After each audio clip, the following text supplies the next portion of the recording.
네, 경제인사이트 이어가겠습니다. 기다리던 2월 CPI도 시장 예상에 거의 부합되는 수준으로 나왔고요. FOMC는 딱 일주일 남았습니다. 이 앞으로 변동성이 여전히 커지는 그런 장세가 이어질 것으로 예상되는데요.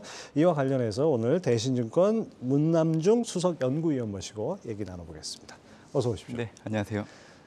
어제는 다 빠지고 오늘은 다 오르고 네. 뭐 이런 장세 많이 보셨죠?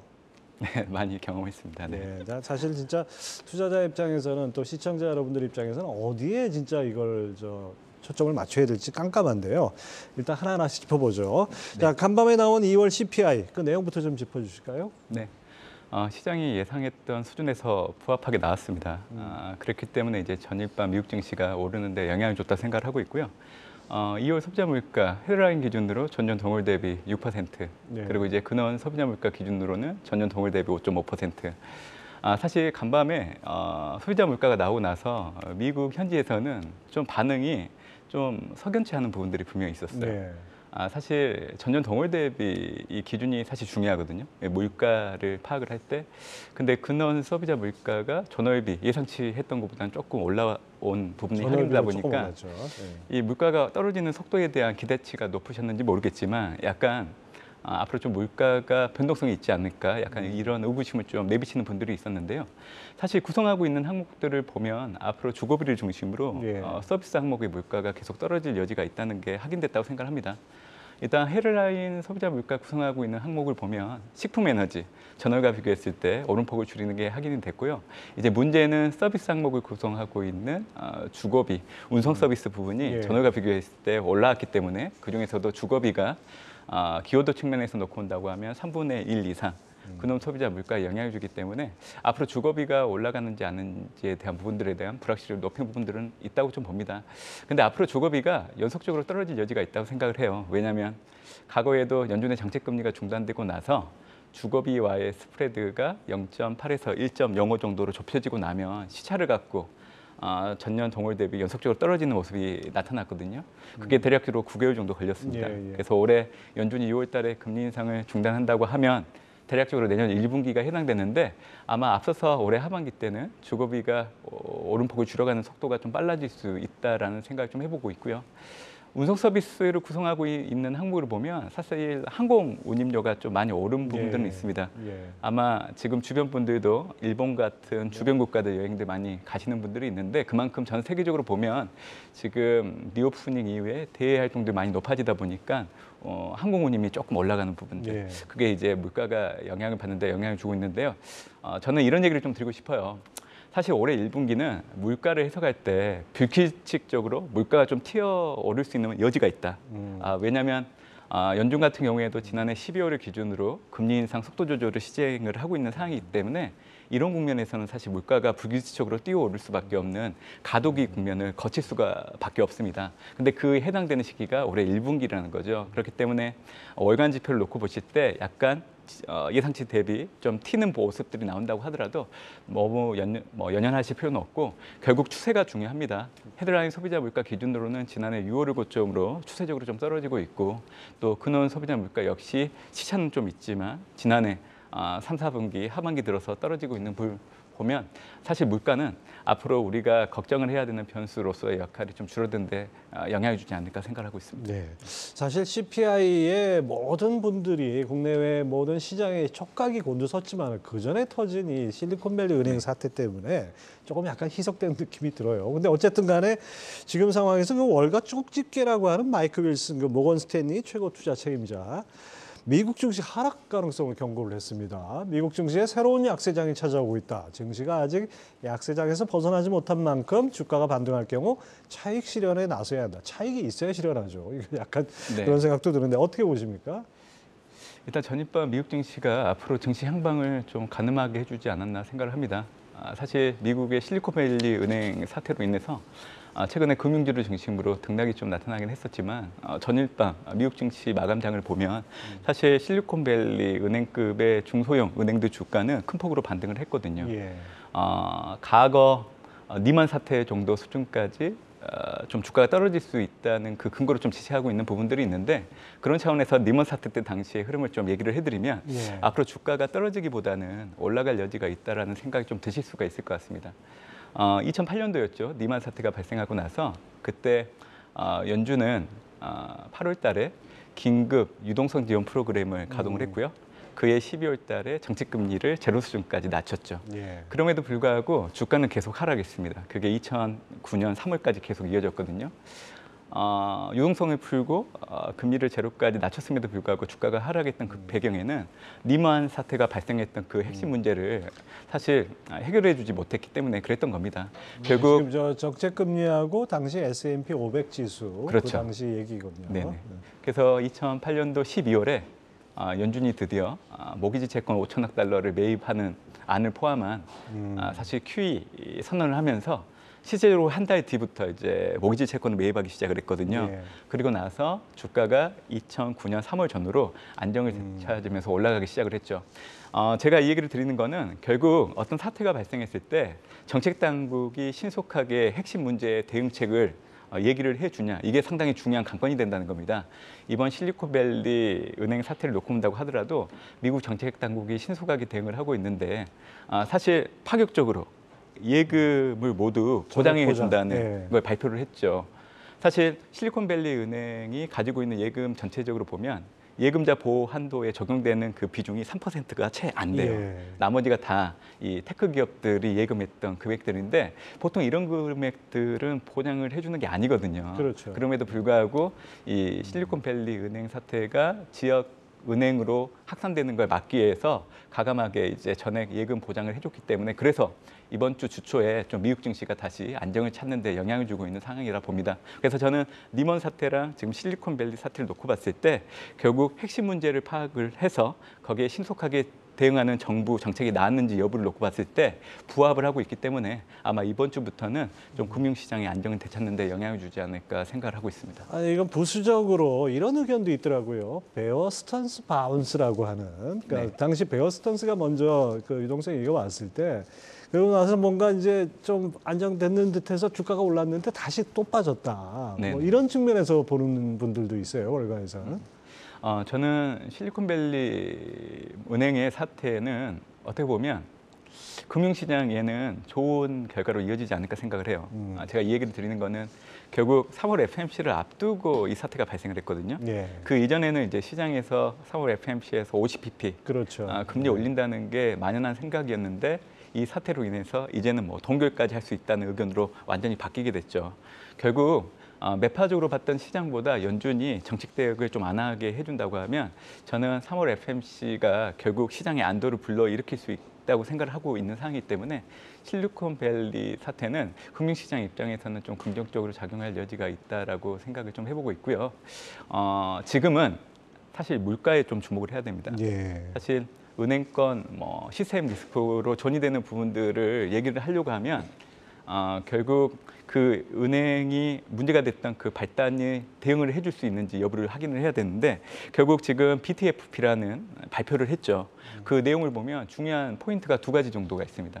첫 번째는 일단 은행들이 기존에 가지고 있었던 채권 그리고 거기에 상응하는 등급의 채권들을 담보로 미국 정책 당국이 1년 동안 이 대출을 해주는 프로그램을 가동을 했기 때문에 지금 당장 은행들 입장에서 손실나 있는 채권들을 굳이 팔 필요가 없을 그런 정책들을 꺼내들었다는 부분들을 염두에 둘 필요가 있고요. 또 하나는 지금 지역 연은에 250억 달러 정도 되는 신용 보강을 해줬다는 겁니다. 그 얘기는 뭐냐면 결국 은행에서 자금을 이탈하는 그 금액들이 좀 줄어드는 데 영향을 줄 수 있다는 거. 그래서 이 두 가지를 꺼내들었기 때문에 사실 지금 실리콘밸리 은행 사태가 의외로 빠르게 좀 진정되고 있는 상황이라고 생각을 하고 있기 때문에 주가가 추가적으로 떨어지기보다는 아마 이번 주부터는 좀 안정을 되찾는 데 영향을 주지 않을까라는 생각을 좀 네. 거듭 말씀드리고 뭐 있습니다. 더 확산만 되지 않는다면 네네. 뭐 이것이 이제 아무래도 물가 쪽에 좀 초점을 맞추면서 보겠죠. 자, 결과적으로 2월 CPI가 6.0%라는 수치, 월가 예상치에 부합한다는 얘기는 1월 달에는 예상보다 좀 높았지 않습니까? 네네. 다시 예상치로 왔다는 얘기는 시장에서 예상하는 그런 어떤 하강 구조로 다시 진입했다. 이렇게 볼 수 있지 않겠습니까? 그런 측면에서는 한동안 비웃음을 샀던 파월의 디스인플레이션 그 얘기도 다시 힘을 얻을 수 있을까요? 이미 디스인플레이션은 시작됐다 생각을 하고요. 저는 그 가늠했던 지표들은 지난해 12월 달에 미국의 근원 소비자 물가가 전년 동월 대비 4.4%, 그리고 지난해 연말에 연준의 최종 정책 금리가 4.5였기 때문에 이제 역전이 일어나는 게 확인됐기 때문에 파월 연준 의장이 1월 말 2월 초 그거를 공식화하지 않았나라는 생각을 좀 해보고 있습니다. 네. 실질적으로 물가 오름폭은 줄어들고 있는 건 당연하고요. 그리고 일부에서는 이제 고용 지표가 너무 건조하게 나오다 보니까 다시금 연준이 통화 긴축을 강화할 수 있지 않을까 이런 얘기들도 나오다 보니까 결국 디스인플레이션이라는 게 과연 지금 현재 진행되고 있는지에 의구심을 높일 필요가 있다고 이렇게 얘기하시는 분들이 있어요. 근데 노동시장을 이런 잣대로 보면 과연 견고한지에 대해서 생각할 수 있거든요. 어떤 잣대라고 하면 지금 미국의 임금 상승률, 시간당 평균 임금으로 놓고 온다고 하면 전년 동월 대비 4.6 정도 되죠. 예. 근데 2월 소비자 물가를 놓고 온다고 하면 헤드라인 기준으로 지금 6%. 아직까지는 물가 상승률보다 임금 상승률이 낮기 때문에 고용 시장이 생각보다 그렇게 견고하지 않다.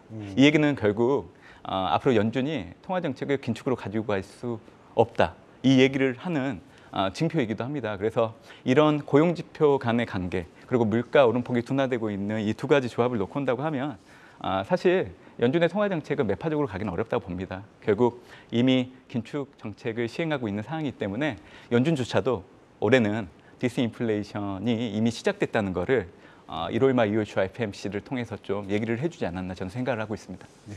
일단 뭐 연준이 강력한 긴축으로 계속 이어갈 가능성은 상당히 낮아졌다. 이렇게 본다면은 자, 연준이 이제 학수고대했던 우리 시장에서 학수고대했던 물가와 고용 지표 모두 다 본 상황입니다. 그럼 다음 주에 FOMC에서는 일단 베이비 스텝이라고 봐야 될까요? 네. 아마 시장에서는 금리 동결을 원하시는 분들이 많으실 건데 저는 25bp 금리를 올릴 확률이 높다고 생각을 하고 있고요. 결국 이번 달 발표된 2월 고용지표, 결국 시간당 평균 임금을 통해서 인플레 우려를 완화시키는데 기대를 높이는 역할을 했고요. 2월 물가 역시 전년 동월 대비 결과치가 모두 오름폭을 줄였기 때문에 이 두 가지 근거라고 하면 연준이 사실은 베이비 스텝을 할 확률이 높아졌다 봅니다.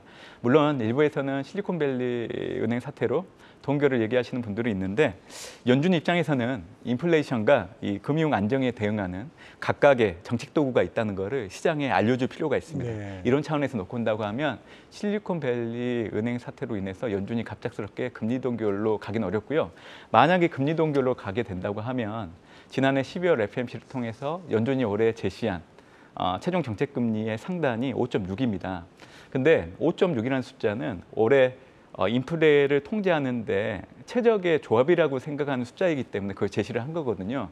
결국 동결을 한 상황에서 다음번 FMC 때 다시금 금리를 올린다? 이거는 사실 연준 입장에서는 기존의 물가 통제를 위해서 일관되게 지속해 왔던 통화 긴축이라는 그 명분에서 상당히 벗어나는 행보이기 때문에 네. 저는 연준이 실리콘밸리 은행 사태는 뭐 일시적인 노이즈 정도로 염두에 두고 결국 인플레이션과 금융 안정에 대응하는 정책이 있다는 것을 시장에 피력하기 위해서라도 25bp 금리 인상하는 쪽으로 가지 않을까 예상을 하고 있고 실제적으로 CME 패드워치2를 놓고 온다고 하더라도 지금 25bp 금리 인상 확률을 80.5% 정도 보고 있기 때문에 그 확률이 높지 않을까 생각을 합니다. 사실 뭐 경제 정책이라는 건 통화 정책도 마찬가지고 어떤 맥락이란 게 있으니까 네네. 그 맥락에서 갑자기 벗어나는 거 그거는 말이 안 되는 맞습니다. 거죠. 네.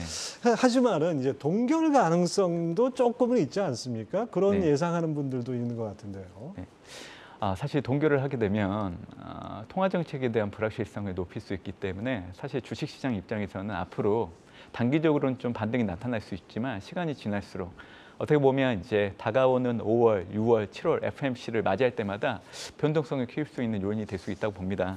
그래서 사실 시나리오로 좀 접근할 필요가 있어요. 첫 번째는 제가 먼저 말씀드렸지만 3월 FMC에서 25bp 금리 인상을 하게 되면 남아있는 FMC 일정 5월달, 6월달 베이비 스텝을 통해서 결국 6월달 최종 정책금리 5.5를 마지노선으로 해서 정책금리 인상을 중단하는 거 이거를 첫 번째 생각할 수 있고 두 번째는 동결 부분인데요.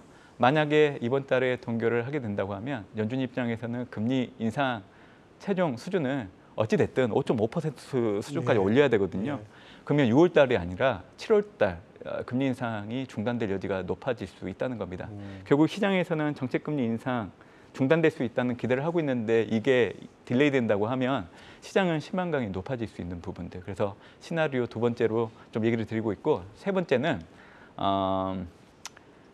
올해 최종 정책 금리 수준을 5.5가 아니라 5.25로 낮춘다는 겁니다. 근데 그 확률은 제가 보기에는 좀 많이 낮을 것 같아요. 결국 5.25라는 수준이 물가 통제하는데 그렇게 나쁜 최적의 숫자는 아니긴 하지만 일단 연준은 기존에 제시했던 가이드라인에서 벗어나는 정책을 하게 된다고 하면 과거 오일 쇼크 시기 때 경험했던 그 교훈들, 일관된 통화 정책 기조를 유지를 해야 되는데 거기에 대한 확률을 낮추는 행보를 했다는 걸로 인해서 또 시장에서는 신뢰하지 않는 부분들이 있기 때문에 결국 세 가지 시나리오를 놓고 온다고 하면 저는 25pp 금리 올리면서 기존에 제시했던 가이던스대로 일관된 통화 정책 기조를 계속 유지 않을까.